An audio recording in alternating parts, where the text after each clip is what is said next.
Hello, and welcome to Steel Division 2, the General Tournament, Game 7. Where today we have on Cell, Russell Vanguard, played by Allot, versus WantSomeNoob, playing 6th Airborne Vanguard. So, interesting choices, once again. Because there wasn't like a ban pick system with all these divisions, so I suppose they're all interesting choices, whatever players think is best on each match. And yeah, I would definitely give the benefit to Unternehmen Rösselsprung here, specifically on this map, because 6 Airborne, while it was at one point in the meta known for its excellent CQC infantry, that was like way back at the TNT meta, honestly, and I had like a little argument with WantSomeNoob, particularly about the division he was taking, or not argument, discussion. Um, and, he assured me that, Pathfinders, there's plenty of Molotovs. You got the AB can paratroopers with their Molotovs. The Ox and Bucks are fairly tanky. They've got Commando now. But on the other hand, Rösselsprung has not only cheap, but also elite CQC infantry, right? Like the Brandenburger are certainly more than capable of dealing with Ox and Bucks, for example. They just got way more DPS in general.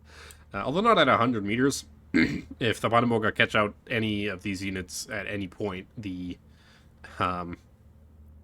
airborne units are going to have a little bit of a problem.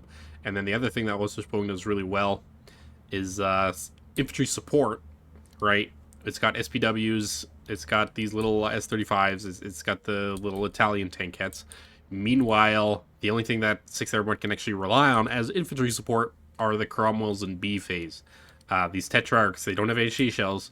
They don't fire at targets or anything like that. And so, yeah, definitely one of the choices. As the Librico here. Does get forced back, but not before bombing the Ox and Bucks. Doesn't actually do any damage, and there's no units here to take advantage of the extra suppression for now. But does force WantSomeNoob to bring in a little bit of AT. First off. Or AA, not AT. So now the SPW coming forward. Ox and Bucks are landing in Pathfinders to get into this little green cover, which is always a great area. I love having snipers and stuff just overlooking this area, or even like an AT gun. And you put it right over here, and it's a little bit better than all the way back here because the line of sight doesn't actually reach to the flag. Meanwhile, over here, as soon as they come in the corner, they're stopping around the corner, and then you're shooting at them with their AT gun. So definitely area to prioritize that doesn't have a flag here. And an early flag gained here from this AB flamethrowers. Yeah, but the SPW now coming forward. Tetrarch will be able to stop that. Thankfully, these tanks, they are cheap, right? Although he's brought them in double VAT for some reason. I guess he doesn't expect too many of them for, like, AT support. Bringing in quite a lot here, all 4 right away. As these Ox and Bucks and stuff, they did take 3 damage getting rid of these Gebirgspioneers, and the Gebirgspioneers did manage to get away fairly healthily, so. Another great unit, they got 15 health here, right? The Jerrycon bomb's not amazing, but the MG26 together with the 15 health does mean they kind of trade up a lot further. SPW goes down, the Liberal Zone goes down, Tempest is coming in, but there's actually 2 Veltros now, and that's gonna go down. Oop. Pilot unconscious, he's very lucky. He's super lucky not to lose that, man. And now with the Bolson coming in, the flak feeling, though, here is going to start causing that Tempest of fire, and it does go down to the flak feeling with the 1 vent there. And now this Tempest is coming in to the side. The air fight definitely not going in favor here of WantSomeNoob. Does get the Veltro, though. But will the second one get down, or will he just trade here? Boom, boom, boom, boom, boom, boom, boom, boom. The last little burst, it does go down. Yeah, so 2 planes for 1. Not a great trade. As the Brandenburger come forward here. Get influence on this flag. A bit funny, these buildings. Which side gets the flag and which side doesn't. Despite being in the flag. If you're in the tower, actually, you get the flag. If you're not, you don't get the flag. So, man, there's certainly been a lot said about the flag system in Steel Division 2 in comparison to what's it called? The like frontline system, which was prevalent in Normandy 44. And this one definitely has its quirks sometimes, but AB Paras moving forward out in the open. This AB Paras should definitely be in the green cover. Like, the sniper is not going to save you when you're being mowed down by an MG42. I guess the flamethrower can get involved, and then the second AB Paras as well. Doesn't actually see it. Flamethrower firing, but the AB Paras are no longer actually providing their DPS here. And so he's going to have to rely on these AB flamethrowers to do the entire work for them, and they've only got a sten 4 damage, so really just relying entirely on the flamethrower here, and the Bundaboga is just going to fall back. Doesn't even get suppressed because of the commando trait there. As this Bundaboga moves forward and captures this flag, having cleared off the Pathfinders, I think, in the Ox and Bucks for the briefest moment here. JU-87 coming in. I'm not a big fan of using JU-87s in this context because the Tetrarchs are not actually worthy targets. And then in B phase, you probably have something else to bring in. But I guess you can do it, but that's a lot of points. 95 points to kill a 25-point unit, right? You gotta get like 5 Tetrarch kills with this thing to make it pay off, which is just not going to happen. 4, I guess. AB Howitzers coming in, though. With supply, so these things are going to be firing the entire day, and that's another way to do it, right? The light artillery support, like these Geb 75s are actually really good if you can get them masked, but these AB Howitzers, they're not bad either, in terms of, like, HE support. Suka does come in, is getting shot at by the Pulson, which is almost running out of ammo. Another just downside to these Pulsons. For some reason, they've just got, like, no ammo. They're already running low. Right, they run out super quickly. You can have 3 of them across the map, and they've just been firing the whole time and basically not doing anything, right? 20mm in general were buffed a while ago, but yeah. Now pack howitzers being used as direct fire support even. I guess that's the intended purposes for these pack howitzers, but there is a Fusilier right here. Which isn't great. If the Fusilier does open fire, it will be able to pin that pack howitzer down, so probably just relying on the AB Paras there to do a good job. Tankettes coming in now. Just have to be a little bit careful of the Piat, as the AB Howitzers are going to force off the Bundaboga off that flag, putting it back to a 13-11. Okay. These guys have put it to a 60-minute game, not a 50-minute game. Oh, well.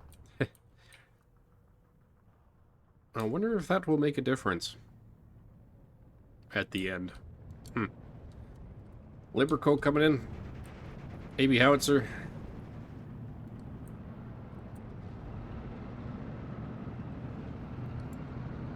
Bum, bum, bum. There's the Pulsen over here, but that's not going to be able to force it off. Well, maybe. These things aren't particularly resilient. They do have bad resilience, and they're slow, so 20 mils can actually do a kind of decent job at forcing them away. Semavente goes down to the Piat, I do believe. Ooh, Tetrarch is going to get a kill on that. That was probably a Bundaboga, I think, right? And this tank goes down 2 to the Piat. Tetrarch is going to go down to this little Pack 36, though, in return. And now the AB Piat versus the Bundaboga. Bundaboga taking multiple shots from the MG, so we'll be forced to fall back. Should probably just use this AB supply to repair the Polston. But the Tetrarch, Little John here, clears up that one. And now the Gebirgsspanier and the Bundaboga did manage to clear up the Ox and Bucks that was over here. And the air landing is not going to survive by its lonesome against all those units. Dual AB pairs, though. If you don't put them in the green cover, they do have, with their sniper, quite a bit of good amount of DPS here. And actually, that's funny. Winning the long-range engagement here, I guess the Bundaboga was already fighting back, but even against the SS Gebirgsvila. As now these units are moving forward. If he does manage to get like a foothold into this area, it can be very dangerous, right? A single, like, I guess 6th Airborne doesn't really have it until phase C, but like a 17-pounder can actually cut off this road here if you get some lucky hits, or even just protecting like a 6-pounder from here. You get a wonderful line into this. AB Howitzers using as counter battery now. I'm not sure if I like that. Like, these Gebirge Howitzers aren't very good at it either. But now you got the double Starfleck feeling as the commander has come in, and the Tempest has to be really careful. Yep, get out of there.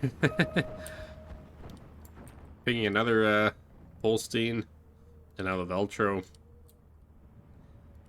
Also getting forced off by the 20 mils. Stuka coming in for that Tetrarch. That's the second one. But this Tempest is probably going to shoot it down here with the help of those 20 mils. Yep. And so good, getting a little bit of value out of his Tempest at least. And the JU-87 did not really pay off.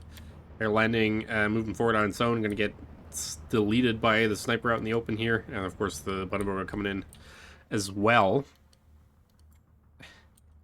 Yeah, it's the cheap supply. He's using the cheap supply to fill up these posts. It's pretty funny.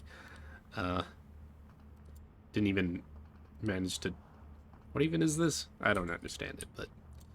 At least he's moving his AA, because he probably knows his enemy has been targeting it. And now... that's something you could do, I guess. Triple star GEP 36s with a BMW R35. I wonder if, like, an artillery leader with these might be really, really useful. That might be funny to test out, and then you get, like, radio on these little, like, annoying 75mm guns, which already do, like, a great amount of suppression by themselves. Huh. So, yeah, but, Commander, get out of there. Run. And now the SPW is coming in, even the one with the 47mm, to help against these units. And, well, a lot of the British units have Piats. Not all of them, right? And so if you keep out of the 200-meter range here, these SPWs are going to be invaluable throughout the entire game. Quite a lot of them are going down to Tetrarchs, but there haven't actually been that many Tetrarchs anyway to do it, kind of. Now, smoke coming down. I wonder if he's preparing for a push. He is. A bit odd to see the smoke coming down like this early, I would say. One of the Canadian pairs even went down here, or the AB pairs. So now to get two coming back and hoping that they're going to force out everything here. Maybe not the worst idea. FG42 actually spots the pulse in there. Might actually just go down. Barely get... Actually does. Wow. It wasn't even shooting anymore. But that last little burst of MG fire, I guess, manages to kill the last guy. Yikes. And now 2-star Cromwell's coming in. Yeah, he's really, like, upfitting all his tanks. But I'm not sure you can afford to do this. Like, yeah, they perform better, but there's nothing actually you need them to perform better against in Rösselsprung. They've got, no Stugs. They've only got the light dinky tanks. And they're, like, primarily a CQC division. So I would even bring, like, my Cromwells in zero vet. Like, what is an SPW going to do against a Cromwell, right? What is a little dinky tank going to do against a Cromwell? Absolutely nothing. Like, the 47mm here might be able to, but it's only got 65mm of penetration. That can't do anything either. So really, all you need to worry out for is AT guns. And when you're, like, dealing with AT guns, the vet currency doesn't actually save you at all, right? Unlike where in, when fighting tanks, where the veterancy matters a lot, like, I would definitely prefer to have a lot more Cromwells. Because you can just put a Cromwell here, have the AB pairs screen for it, and then poke it out when there's an infantry fight, pull it back when you spot an AT gun. AB pairs do barely get in, but now the Quebec Pioneer involved, the Fusilier, and the MG42. So these pairs are going to have to get in the smoke. And now the smoke is clearing up before the units could get in, right? So a little bit mismanagement of the smoke there. Trying to put them in again, but these two units are going to go down. The trade's not going too in favor of WantSomeNoob. He has managed to keep the influence over this flag in specific throughout the entire game. But now the Brandenburger, or the Gebirgsstreif, are going to be able to clear up the flamethrower and the Paris here, putting it back to a 12-12. And I think the longer this game goes on, the harder time WantSomeNoob is actually going to have. A ton of Pathfinders and AV Engineers finally managed to clear up with a little bit of infantry that was still left in that northern forest. Eventually giving this flag back to, or giving this flag to WantSomeNoob as a Cromwell also comes in for support. Also a great point for the LG42 here to be used. And no attempt has been made over here. There's no off-map as well, either. I haven't seen any. The AB Jeep supply goes down. Now the K-35's getting in, and these are much better artillery piece than these little Geb guns. This thing fires so quickly. 8 rounds a minute for 105 is absolutely amazing when you consider that, like, the German standard 105 has 3. That's over double. It's almost triple. Come on, Eugen. LAFH buff. When? Well, never, because they've decreed it. And now you're forced to use these AB howitzers to try and counter battery. It's never going to happen, right? They're just that bad at it. He's got... I guess we can keep a look on it, because he's got 3 firing at it right now. And I guarantee you this thing isn't going to go down, especially not if Allot is on his micro. The Liberco coming in. Tempest, Neom, but it's gonna fly straight into the 540 again. Veers off just in time. I wonder if they get, like, resilience on the retreat, even if they're not falling back. If that goes down, I swear to God. Yeah, almost did. The power of the two vet flak feelings, and now the Ultras are coming in here. And you just see the suppression difference, a single flak feeling versus the Polsteins. And the AV howitzers are all retargeting. Oh, this is double flak feeling. Well, no wonder. And the KF-35 isn't even dead yet. So, yeah. But didn't even get pinned down, right? It took 2 health. That's it. Polston's almost getting a kill there, but does manage to fall back in time. Centaur coming in. You could probably almost use these as, like, direct fire support, honestly. In this kind of an engagement. But they do have that indirect one. And so, they are just some great units now. I think they were recently nerfed. Back when SSB came out, you got like 2 cards of them in that stupid deck with 3/6 availability, which was the original veterancy that I think you got in 6 Airborne, and then they nerfed the unit across the board, and so 6 Airborne received a little bit of nerf there. But you still get 4 of them in B, which isn't bad for their utility that they provide. Machine gun firing on the AV paras. It's still 1311 just due to this area up north here. But Bonenboka Pioneer's in now, and these are some absolutely killer CQC units. So generally, right, double flamers are better than regular flamers, and regular flamers are better than pioneers, like the TNT ones. So double flamers are on the top of the kind of pecking order, right? And then theoretically, like, Beretta units and stuff like that would be even better than... Or Beretta units would lose against TNT, TNT would lose against flamers, and flamers would lose against Beretta units, but it's not really the case. And these Bonenboka Pioneers are just on top of the top with the double flamethrower, which is the strongest CQC loadout you can get, but then they also get commando, right? Like, you could potentially make the argument for the Pioneer in, like, Alpina with its triple Beretta, more health, and the flamethrower plus TNT combo. That's also really deadly.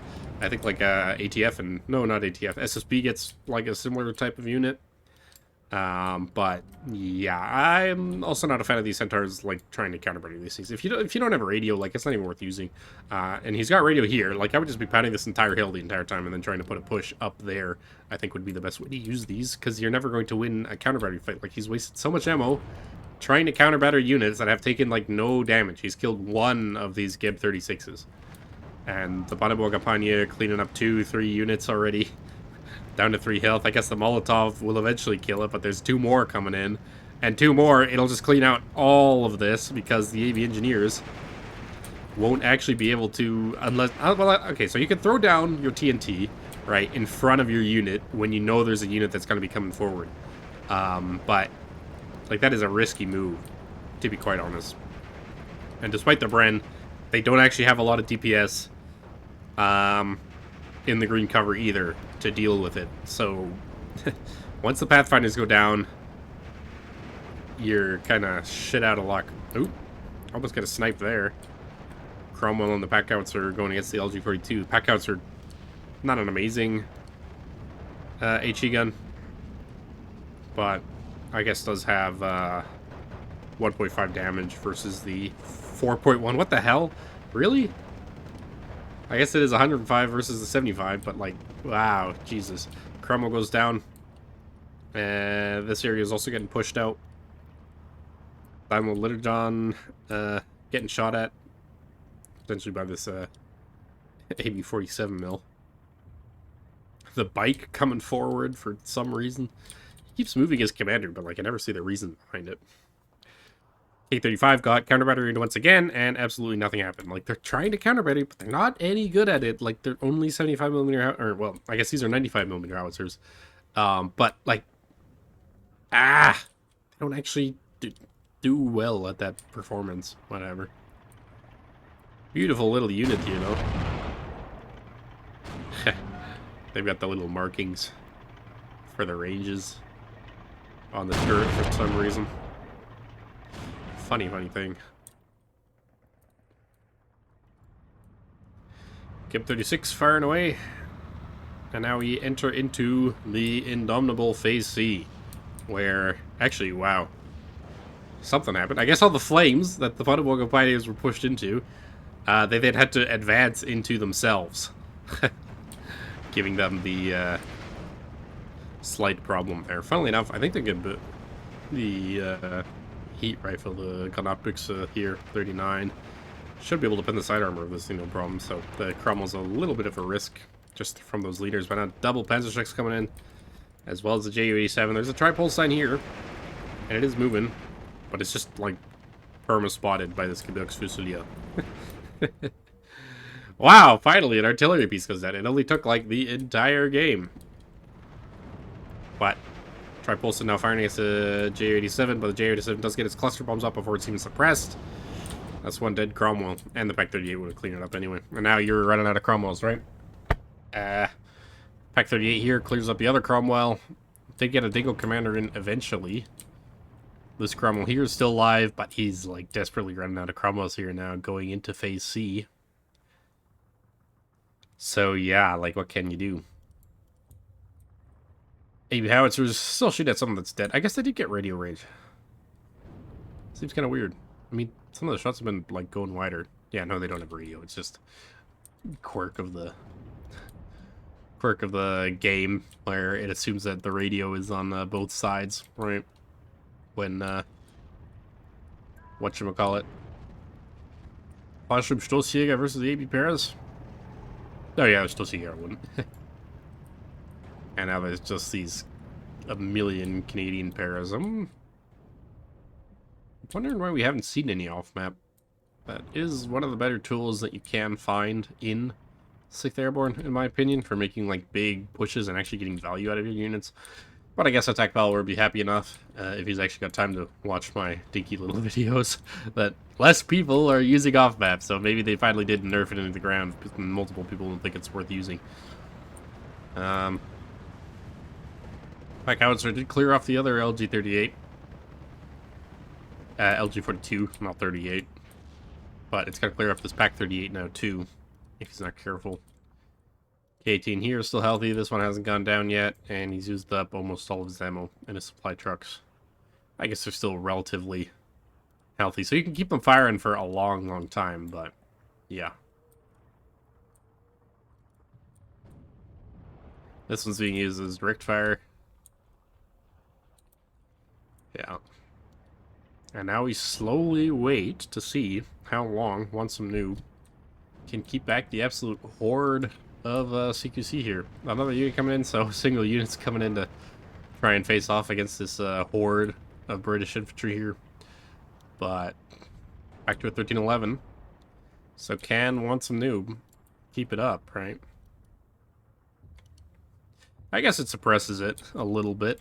But they've already fired their, like, salvo and they haven't done any damage again. I sort of got they've only been firing at soft targets, and I'm willing to bet they haven't paid themselves off yet. Right, you really need them to start doing damage as a little bit of infantry starts moving forward.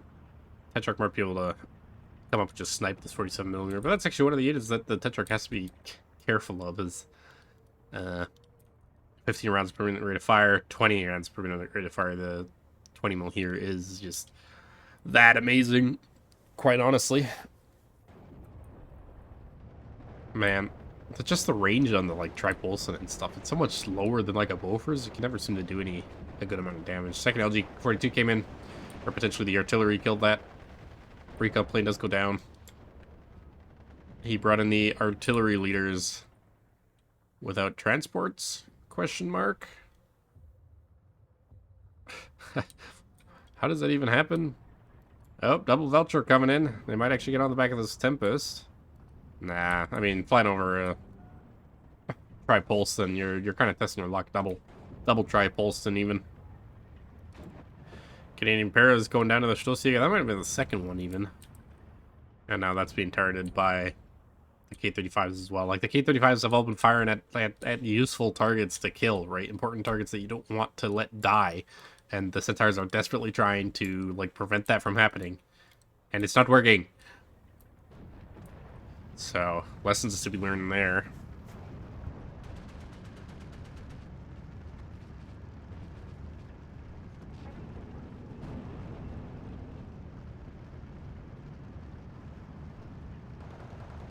That's funny. Tetrick actually goes down to the SPW there.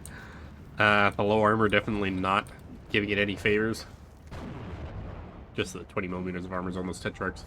They certainly go down very easily. Autoboiga went down to the Pathfinders, and whatever unit was hiding over here also did. But yeah, like if he had been firing all these like airborne units here, instead of wasting ammo trying to fire here, you'd saturate this area. He could have already been on this hill and started exerting influence over the important like areas of the map, because this map only has 3 reinforcement roads. And while the blue side is technically considered better by a lot of players, because you do get this amazing hill if you manage to take it, and this hill is harder to hold for red side in general, due to you can just cut off this reinforcement road rather than having to like cut off an origin road somewhere. If like red side manages to push and get some kind of AT over this bridge and this bridge, like you've got 2 spawn roads effectively cut off because they all branch out from these 2 areas. Now the southern one is less important than this, but this goes to all your center areas. It's like the lifeline of it. So prioritizing this center area is definitely a priority for me, right? I guess that's what prioritizing means. But yeah, these Airborne howitzers and these centaurs, they would have been able to do a great job completely saturating this area. And now the Bundaberg are slowly coming in together with these absolutely amazing Croatian pioneers. The AB paras are slowly running out of Maltas, while even more Brandenburger Pioneer comes in. And yeah, I just think that Rösselsprung has a lot better of an ability to go long. I guess we are finally seeing the Tempest and stuff come out, which should have been done a lot earlier, I think. Maybe not. I mean, it's hard to justify spending like points on air, especially with like double flag feelings in the middle here. But again, like, just focus your fire on the AA and then abuse your Air Force to victory. That is quintessential 6th Airborne right there. You've got all the tools in 6th Airborne to really be an obnoxious air spam deck, which is not exactly happening here. Like these Brandenburger, you see a Brandenburger, bring in a plane for it, right? You're basically going unmolested because besides these like 20 mils, this division, Unternehmen Rösselsprung, doesn't actually have a lot of AA. Like, it's only got 20 mils of itself. By itself. And yeah. Canadian paras now. And these Croatian pioneers, I just have to see for a little second. 20 points for an MG34 and TNT. Like, it's the 25-point pioneer for 5 points less. It's amazing at going late game. Quite honestly, Rösselsprung, the efficiency of its units just never stop. Like, if you're playing against tank decks and stuff like that, you really gotta struggle with AT. But, like, as we saw, WantSomeNoob doesn't have that many Cromwells to begin with. So the Pack 38s are more than enough to deal with it. It's not like you could park like a Panther over here. In fact, I would have, it might have been actually more interesting to see like 3rd Armored on this map versus Rösselsprung. Like, no joke, right? Because 3rd Armored has no CQC, and you're going to flail around with it. But you could literally just park a Jumbo and enough AA, and, like, your opponent cannot do anything about it. There is no AT other than planes capable of killing a Jumbo. Right. There's not even any that, like, is capable of really killing Shermans. I guess Shermans, I got the Pack 36 and the little heat shell ones, too. But just, I would have preferred like Shermans and infantry support roles, and you play around the medium cover here a lot more as the AB carrier goes down to another run. Like, Shermans would have provided so much value in these little yellow cover engagements versus infantry, and now the Croatian pioneers are going to get the better of them.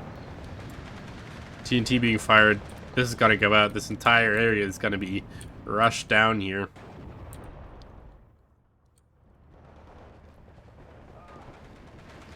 Damn.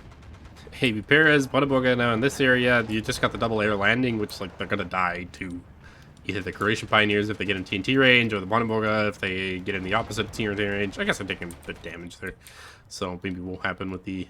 But the AB Perez still go down, right?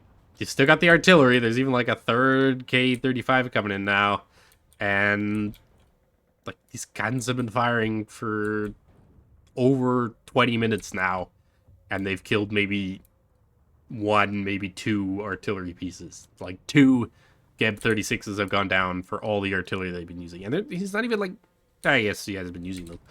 But it's really annoying. He seems to be not quite using this deck to its fullest potential. So yeah, he is currently winning. So I have to give him props for that. Like, his flight control is immaculate currently. But like I could feel that he's losing in the trades. That's what it feels like, right? The efficiency is just catching up to him. And a couple of more tanks going down, a little bit more anti-air goes down, and you're really screwed, right? Yeah, there's just a massive blobs of units. There's no way that he's going to be able to defend this northern part here, and we're still, well, 20 minutes left in the game. I will bring a complaint to whoever's organizing this if that ends up, if he ends up winning because of the extra 10 minutes on the match. Well, maybe I won't. Maybe I won't complain. Whatever. It's all done and over. Leave it to the event organizers to figure out. But yeah, Gebirgsfusilier here. More pack guns coming in. LG-42 moving forward. You just sit it on this road and fire at anything coming down there. Together with the AT gun, and you're basically covered it all off. Daimler Little John can go maybe take on this little Panzer here, and then you might be able to push back onto this flag again. There's not a ton here, but you're really starting to struggle for it, I think. Ton of flamethrowers coming now. There's a Galician Pioneer and the Brandenburger Pioneer, and now you get the direct fire, as it's like important to do so, but just like a ton of Gebirgsjäger. The SPW is firing at the Tripolstein. Ouch. Ouch. These things don't have AT.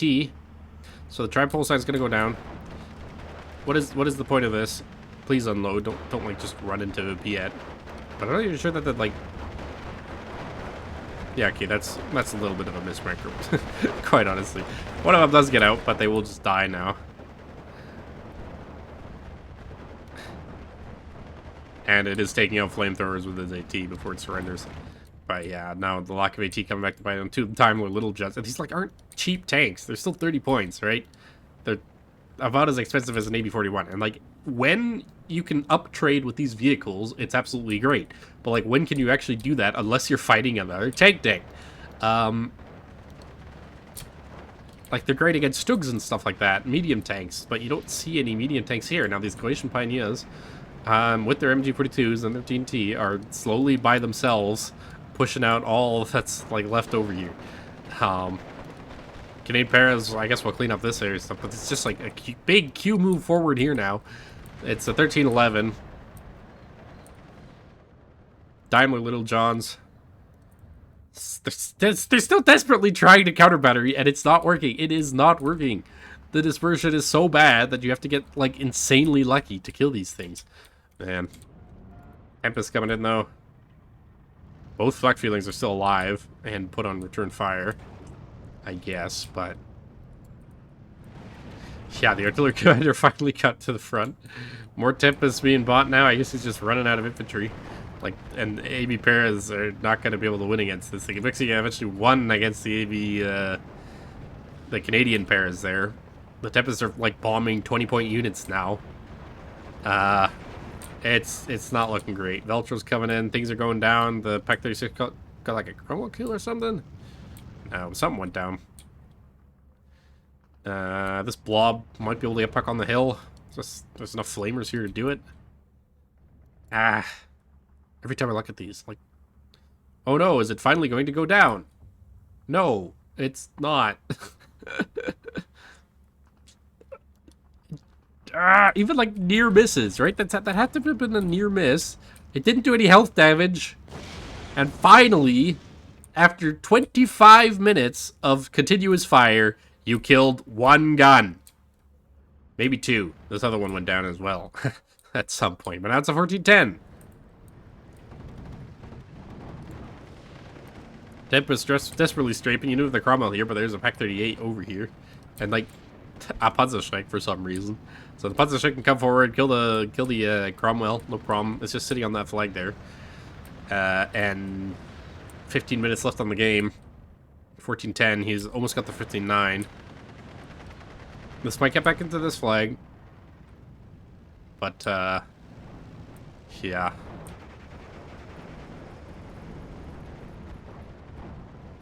AB-41, getting good kills. 47mm coming up against a Sherman? No, just fire support. Tempest desperately strafing. They are pretty good at it. Now the black feelings open up and immediately force that back.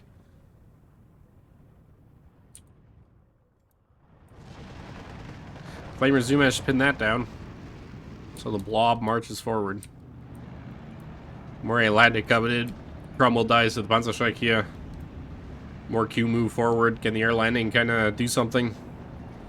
Well, maybe if they get a Piet against this AB-41, but that would really be the limit of it, I think. And these units, they still have MG-42s, which are kind of beat Brens. And air landing only have a single Bren, right? Yeah. The only thing that the air landing have going for them is veterancy, but like, even that is a little bit dubious. As a, yeah. Cromwell's now removing from back over to here. Brandenburg Pio managed to essentially wipe out these flamers here. And now reinforcements of double Brandenburg are coming in. And they'll be able to clean this hill back off again. It is still 13-11 and still does have 13 minutes left on the clock for tournament rules. So maybe WantSomeNoob can hold this together, right? Like his flight control in the mid game was certainly strong enough, but now that he's losing like expensive units left, right, and center, all his triple pulsons have gone out. I'm surprised there's no more like bombers coming in somehow. That's a 59 there. SPW's moving forward. Panzerstrikes are going to kill this Cromwell. He's been forced off this. I wonder if there's anything that can kill this Cromwell. Maybe like air. He's still got like Stukas left in reserve. We've only seen one die, I think. So yeah, Centaur's not firing. No movement down south, right? He might have at least tried a push down here, but it's always difficult when you know that you're kind of down on flags. So AB Bears coming in, but immediately spotted by the SPW. Croatian Pioneers here, getting fire on, and 12 minutes to defeat on a double tick here. That would be in the 12 minutes left in the remaining game time, so unless WantSomeNoob can capture some flags back, it ain't happening. Oh, both Brandenburg transports went down to the 6-pounder? No, to the Daimler Little John there, wow. Unfortunate for him. So I guess the hill is secure for 2 seconds more. Why do they insist on using these dinky little guns for counter-battery support? I get it. Oh, whatever. Now the Tempests are coming in for the Brandenburg and doing like good damage. And AB engineers do trade well against them. Back to a 14-10. So it is kind of a rush to the bottom, I guess, but like Brandenburg moves forward just a step, and it's got that flag again, forcing the Cromwell to like sit on it, and then you just bring a Panzerstrike and kill it. This Brandenburg goes down. Back on 13-11. Bam. More temp is coming in. That's ambitious, I would say. I wonder what happened to the commander. The commander actually died to counter battery. Okay, do I have to take everything back now because he lost his commander by putting it next to his artillery? Yeah, double flag feeling, not even enough to kill that. But oh, the like 1 health Terminators are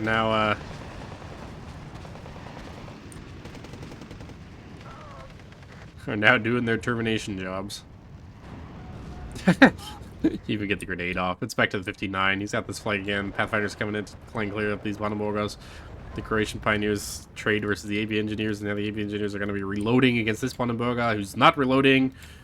Canadian Paris coming in. They might be able to clear that up, but it's a 59 even without this flag. He just doesn't even have this flag currently taken. Centaur is still providing counter battery. 10 minutes left on the clock. 10 minutes to defeat. Alright, not looking great. Pathfinders immediately just go down. The Willy Pete stands no chance. I guess the Brandenburger saw them outside of the 100 meters too, which would have explained that engagement. But yeah, one of the AB engineers goes down to the Brandenburger. Can the Canadian Paras beat the ultimate commando unit? Maybe if they both get the Willipede off at the same time. This one's not even going to get the Willipede off because it's immediate, like, burst damage right there. No way these air landings are going to be able to force their way back onto the hill. They're just being fired at by too many targets. Bada here. Boom, boom, boom, boom, boom, boom, boom, boom. Does go down. Does give the flag back. It is back to a 14-10. But this Bada that captures this flag, and with the MG42 there, it's got to be able to pin down that air landing, despite the fact that it's 3 stars, right? It will just eventually win that. So 9 minutes left on clock, 9 minutes to defeat. He needs to hold the, like, actually, I think at a single tick in 10 minutes, it would even, like, decrease past the point. So, yeah, finally an Axis win, I guess. Well played to Captain Allot over here. Yeah, it's a good game. It was a good game, definitely, but this was, like, aggravating as all hell. Oh, man. It was certainly aggravating to watch. Light artillery fights. I guess that's that. Oh, and the game's broken. So, unfortunately for today, we're not going to be able to see any post-battle results. So we're just going to have to look at this beautiful map in the game. Yep. And yeah, until next time, thank you very much for watching, and we'll see you later. Bye-bye.